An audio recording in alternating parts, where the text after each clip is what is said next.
En 2018, un groupe de chercheurs a navigué sur un lac du nord-ouest de l'Ontario pour faire quelque chose d'inédit, verser près de 340 litres de pétrole dans l'eau. Pendant les 2 heures suivantes, l'équipe de naturalistes et de chimistes a soigneusement injecté l'épais liquide dans plusieurs zones du lac bien circonscrites.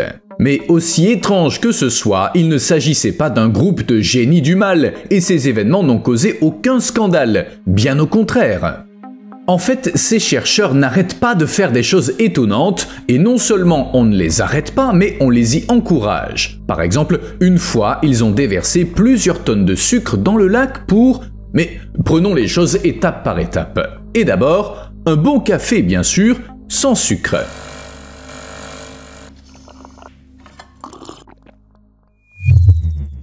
Voici un rappel discret de laisser un like si pour une raison quelconque, vous oubliez souvent de le faire à la fin de la vidéo.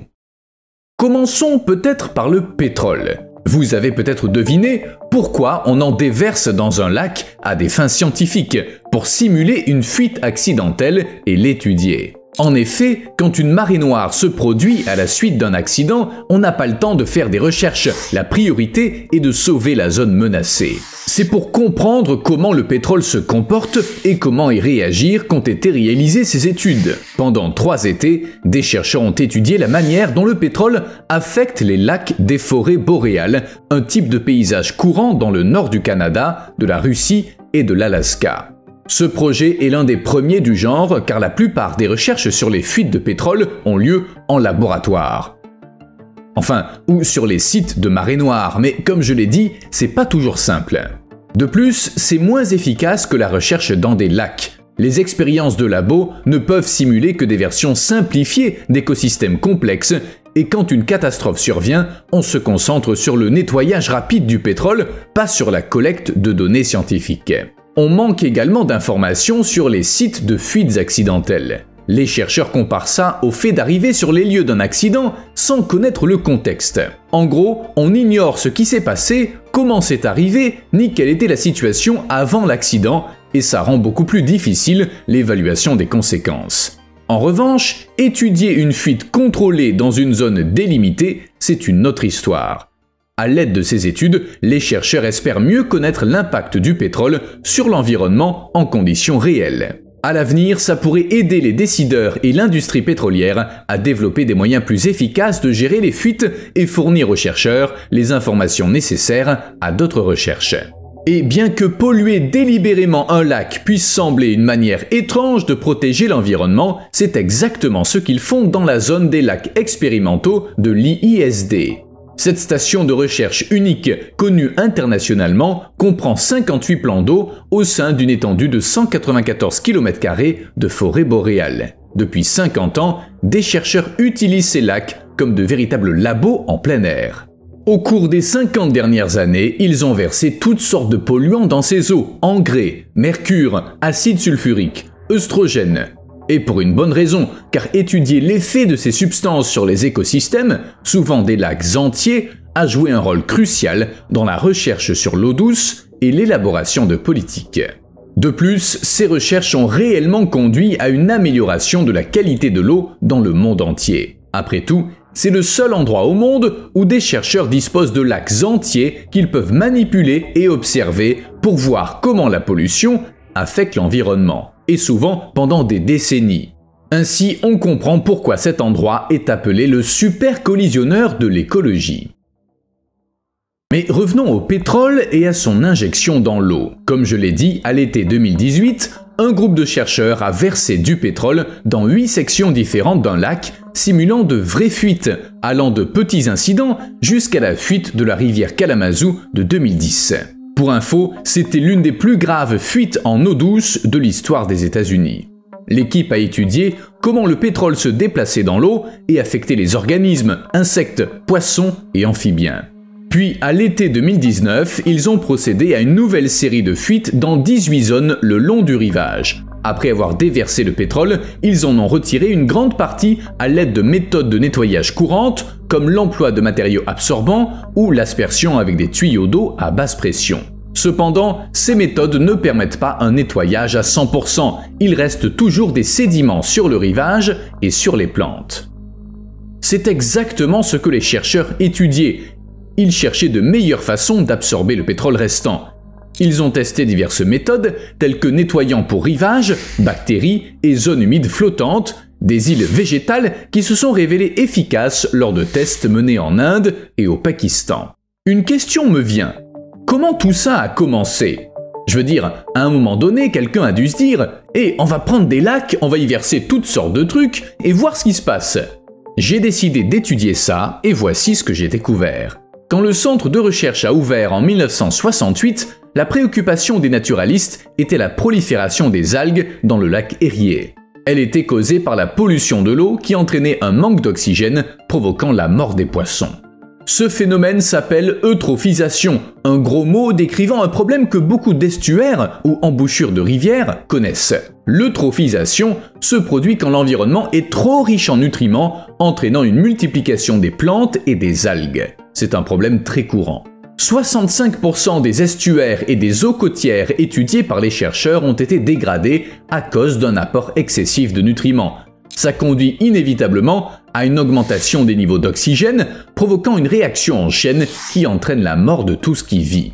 À l'époque où le centre de recherche a ouvert, l'eutrophisation était mal connue. Un mélange de polluants était déversé dans le lac Erie depuis les fermes, les villes et les zones industrielles, et les chercheurs ignoraient lequel était responsable de la prolifération algale. Alors, deux d'entre eux, Wally Johnson et Jack Valentine, ont été chargés de remonter à la racine du problème. Après réflexion, ils ont décidé que des expériences dans un lac pourraient fournir des réponses impossibles à obtenir en laboratoire. La recherche d'un lieu approprié a commencé. Il fallait une zone inhabitée, avec un impact humain minimal, sans station balnéaire, sans agriculture et avec peu de déforestation. Finalement, ils ont choisi un lieu situé à 2 heures de route de Kenora dans l'Ontario, à l'ouest de la province. L'endroit était parfait, des milliers de petits lacs intacts, nichés dans un terrain rocailleux et entourés de denses forêts d'épicéas et de pins. À ce jour, il n'y a qu'une seule route de gravier menant à la zone et il faut une autorisation pour l'emprunter. Chaque lac est numéroté, c'est du sérieux. Bref, à la fin des années 60, les expériences ont commencé pour étudier l'eutrophisation. Le phosphore a été choisi comme premier polluant. Des chercheurs ont tendu un rideau en plastique au milieu du lac 226, puis ils ont versé du carbone et de l'azote des deux côtés du lac, mais ils n'ont ajouté du phosphore que d'un côté. Bientôt, le côté pollué au phosphore était couvert d'algues. Une photo aérienne de l'expérience est devenue célèbre, et d'ailleurs, elle a eu un impact sur toute l'industrie des détergents. En effet, on ajoutait du phosphore aux détergents partout dans le monde, surtout dans les années 1970.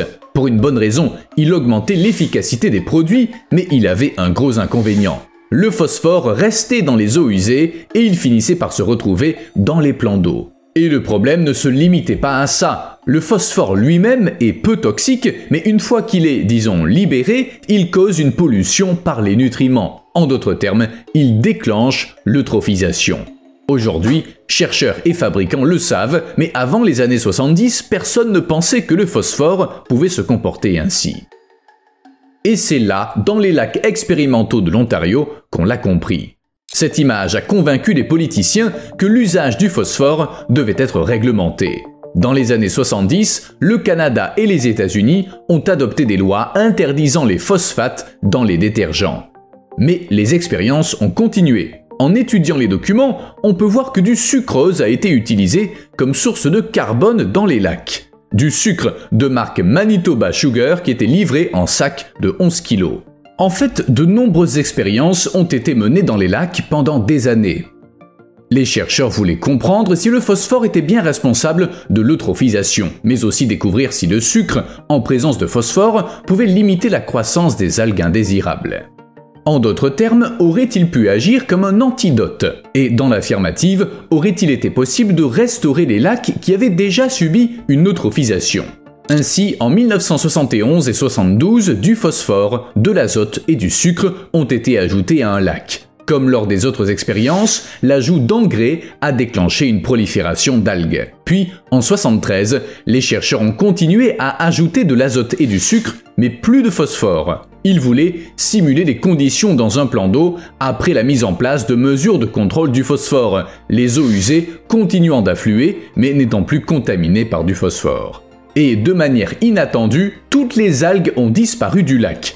Les chercheurs en ont conclu ceci: l'eutrophisation pouvait être inversée simplement en réduisant l'apport de phosphore. Ça entraînait une diminution de la prolifération algale et des autres symptômes. Et voilà, tout le monde était content, surtout les poissons. Mais attendez, quel rapport avec le sucre? Eh bien, j'ai une théorie. L'expérience a été menée dans des lacs vierges, mais les chercheurs avaient besoin d'une eau similaire aux vraies eaux usées. Bien sûr, ils ne pouvaient pas récupérer l'eau des égouts, alors ils ont décidé de la recréer. Et le sucre est une composante importante des eaux usées urbaines. En bref, sans sucre, l'expérience n'aurait pas été aussi précise. Depuis lors, les chercheurs ont utilisé ces lacs pour diverses expériences aux résultats impressionnants. Par exemple, de 1976 à 1993, des chercheurs ont ajouté de l'acide sulfurique au lac 223 chaque semaine, simulant des pluies acides et abaissant le pH du lac de 6,8 à 5,2. Les changements de l'écosystème et la disparition de plusieurs espèces de poissons et d'invertébrés ont prouvé à quel point la chaîne alimentaire aquatique est sensible aux pluies acides. Bien que ça nous semble évident maintenant, on a appris tout ça grâce à ces expériences. Parmi les nombreux effets découverts figurait la détérioration de l'état physique des poissons et de graves problèmes de reproduction chez les meuniers noirs et les truites de lac, ainsi que la disparition quasi complète des têtes de boules. Dans la nature, les pluies acides se forment quand de l'oxyde d'azote ou du dioxyde de soufre sont libérés dans l'atmosphère à cause de la combustion de combustibles fossiles. En d'autres termes, c'est assez courant. Ces gaz réagissent avec l'oxygène et l'eau des nuages, formant de l'acide nitrique et de l'acide sulfurique qui sont ensuite transportés sur de longues distances avant de tomber sous forme de précipitations. Mais les pluies acides ne font pas tout fondre sur leur passage. En réalité, leur acidité est modérée, cependant des dizaines d'années de telles précipitations acidifient progressivement les sols et abaissent le pH des lacs dans le monde entier. En bref, cette étude était nécessaire. Elle a joué un rôle important dans le changement des régulations sur les émissions atmosphériques au Canada et aux États-Unis. Sur la base des preuves fournies par cette étude et d'autres menées dans les années 70 et 80, des lois ont été adoptées visant à réduire les émissions. Ces mesures ont conduit à une diminution significative des émissions d'oxyde d'azote et de dioxyde de soufre.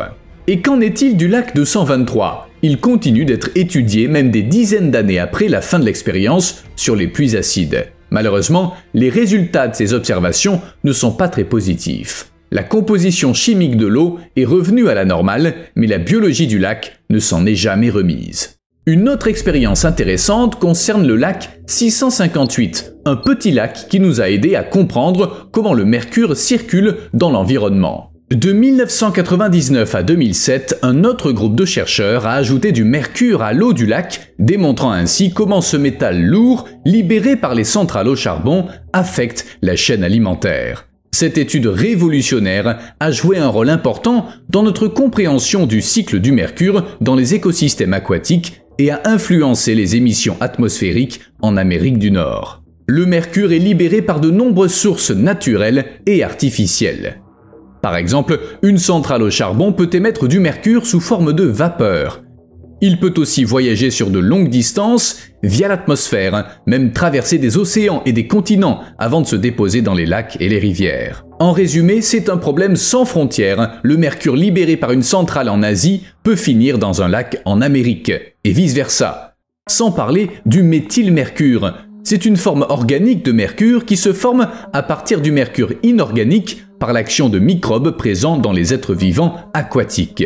Le méthylmercure pénètre ensuite dans les poissons, y compris ceux que l'on mange.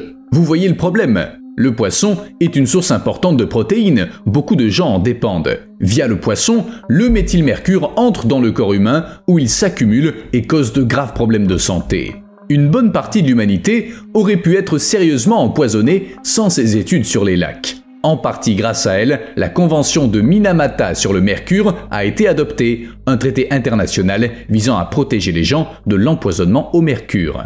Là encore, en réduisant les émissions. Mais l'expérience la plus étrange a eu lieu quand des chercheurs ont commencé à verser des œstrogènes dans le lac. Pour simplifier, les œstrogènes sont des hormones sexuelles féminines.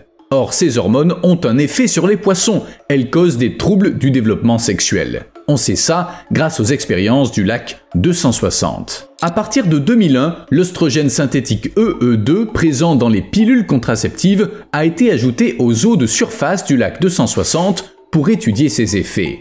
Les résultats de l'étude ont été cités par les organismes de réglementation de l'UE. En Europe, le E2 est qualifié de produit préoccupant. Des inquiétudes ont également été soulevées par la Colombie-Britannique. Mais quel est le problème au juste? C'est simple, l'hormone entre dans les eaux usées via l'urine des femmes qui prennent une pilule contraceptive et elle cause le développement de caractéristiques femelles chez les poissons mâles, ce qui entraîne un déclin de la population. Les mâles se mettent à produire des œufs, leur comportement change et finalement la reproduction cesse. En fait, les poissons deviennent incapables de se reproduire pendant 5 ans après l'ajout d'œstrogène. Au fait, on a aussi déversé du pétrole dans ce même lac 260. Pauvres poissons. D'ailleurs, que pensent les écologistes et les défenseurs des animaux de tout ça? Ces expériences et d'autres menées dans les lacs suscitent étonnamment peu de controverses. Les gens ne se fâchent pas à ce sujet alors que toutes ces informations sont publiques.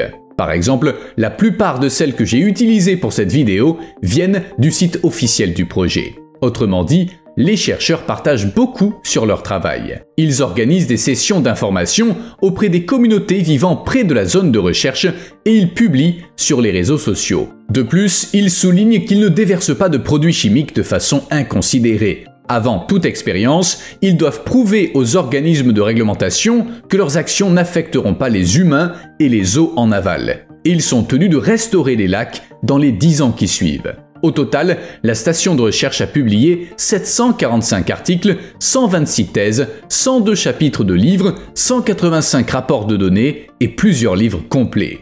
Les chercheurs de la station ont reçu de nombreux prix internationaux dans le domaine des ressources en eau. Dans l'ensemble, ils sont bien plus soutenus que critiqués. Aujourd'hui, le site mène toujours des expériences, notamment sur l'argent nanométrique, les microplastiques, le changement climatique, etc. Ainsi, en 2014, des particules d'argent nanométrique ont été ajoutées au lac 222 pour étudier l'impact de ce polluant sur les écosystèmes d'eau douce. Sur 2 ans, les chercheurs ont découvert que le phytoplancton, globalement, se fichait de l'argent nanométrique. Malheureusement, la perchaude et le brochet, en revanche, accumulent l'argent dans leurs tissus, surtout dans le foie. Cette bioaccumulation pourrait menacer la chaîne alimentaire aquatique. Outre l'argent, des antidépresseurs ont été ajoutés au lac, mais non, c'était pas pour remonter le moral des poissons après ces expériences. On sait que certains principes actifs présents dans des antidépresseurs courants se retrouvent dans les organismes d'eau douce. En fait, ça se passe de la même manière que pour les œstrogènes. Cependant, on sait peu de choses sur leur impact. En 2021, de la venlafaxine a été introduite dans des lacs boréaux à des concentrations détectées auparavant dans d'autres lacs.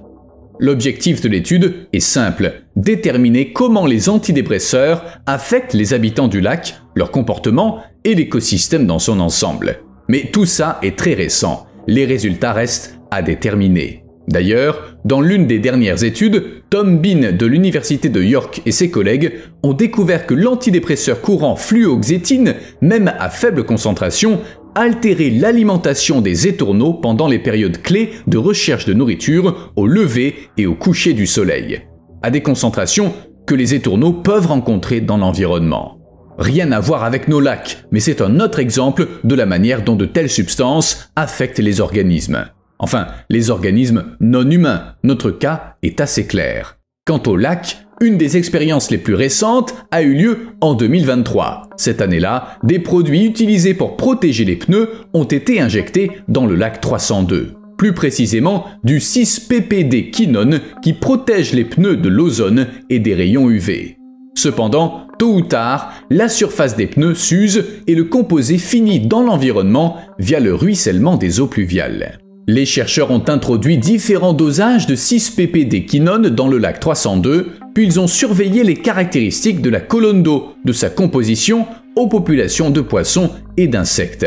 Et il semble avoir réussi à lier le 6 ppd quinone aux mortalités massives de saumon coho sur la côte ouest des États-Unis. Mais l'étude est encore en cours. Il faudra encore quelques années pour connaître les résultats finaux. Dernière nouvelle. La nouvelle du jour est que je suis sorti et il pleuvait à verse. Oui, c'est l'hiver ici, il y a des congères partout. Et tant qu'à faire, des averses aussi. Désinfecter le lac. Aujourd'hui, on a parlé de diverses substances ajoutées à des lacs. Mais j'ai oublié de mentionner les désinfectants. Oui, on les teste aussi. Pourquoi pas, hein? Cette fois, les chercheurs ont choisi le lac 375 où ils ont introduit des composés d'ammonium quaternaire ou CAQ. C'est des tensioactifs cationiques synthétiques qui contiennent un ion ammonium quaternaire. Pour faire simple, sachez qu'on en utilise tous les jours, dans les désinfectants pour les mains, les sprays nettoyants, les lingettes et tout autre produit qui affirme éliminer 99,9% des germes. Oui, ces substances sont couramment utilisées, mais on ignore leur impact sur l'eau douce et les organismes qui y vivent. Bien qu'on sache que la composition chimique de ces composés en fait d'excellents désinfectants, on ne connaît pas encore l'étendue des dommages qu'ils causent aux algues, aux invertébrés, aux poissons et même aux mammifères. L'expérience doit durer 4 ans et elle est toujours en cours. Une fois terminée, notre opinion des désinfectants pourrait bien changer. De nouvelles régulations pourraient définir leur élimination. On saura ça dans quelques temps. Super chien. Bonne nouvelle pour l'humanité. Des chercheurs de l'Institut international pour le développement durable ont annoncé que grâce à une récente découverte, lutter contre les fuites de pétrole et protéger l'eau douce en Ontario deviendra beaucoup plus facile. Mais quelle est cette découverte? La réponse est simple mais fascinante. Des chiens. Selon l'équipe, des chiens spécialement dressés ont pu localiser précisément l'emplacement de 2 types de pétrole sous la glace d'un lac dans 6 cas sur 6. En d'autres termes, les chiens ont démontré un taux de succès de 100%. Les études ont été menées plus tôt cette année et selon les chercheurs, ces résultats permettront d'accélérer la réponse aux fuites de pétrole et de protéger les ressources en eau douce. Mais pourquoi des chiens au lieu d'équipements spécialisés? Eh bien, les chercheurs en ont aussi utilisé. Au fil des ans, ils ont testé sonar, radar, fluorescence, capteurs optiques et forage à l'ancienne pour repérer les fuites de pétrole. Ils ont même fait appel aux yeux humains et à des lampes de poche, mais même les outils les plus sensibles ne pouvaient pas égaler le taux de succès de 100% des chiens. De plus, ces détecteurs à 4 pattes sont rapides, ils peuvent couvrir 400 mètres carrés en 20 minutes. Et ils sont peu coûteux à dresser. Que des avantages. Et parlons des conditions dans lesquelles les gens travaillaient auparavant. Avant la découverte de ces compétences canines, lors d'une fuite de pétrole provenant d'un oléoduc offshore, les équipes de secours devaient passer beaucoup de temps à déterminer l'origine exacte de la fuite avant d'agir. Et vous vous souvenez, on parle de travailler sur la glace. C'est très difficile pour des humains. Les chiens, en revanche, travaillent vite et bien, et comme ils détectent rapidement les fuites, ils réduisent l'impact du pétrole sur les écosystèmes d'eau douce. Selon le fondateur de Chiron Canine LLC, une entreprise de dressage, le secret réside dans l'incroyable sens de l'odorat des chiens. Désormais, les chiens ne sont plus seulement utilisés pour détecter des substances illégales dans les aéroports ou retrouver des victimes de séismes, mais aussi pour la protection de l'environnement. C'est plutôt cool. Et qui refuserait un assistant tout doux? Vous me devez un like. À plus.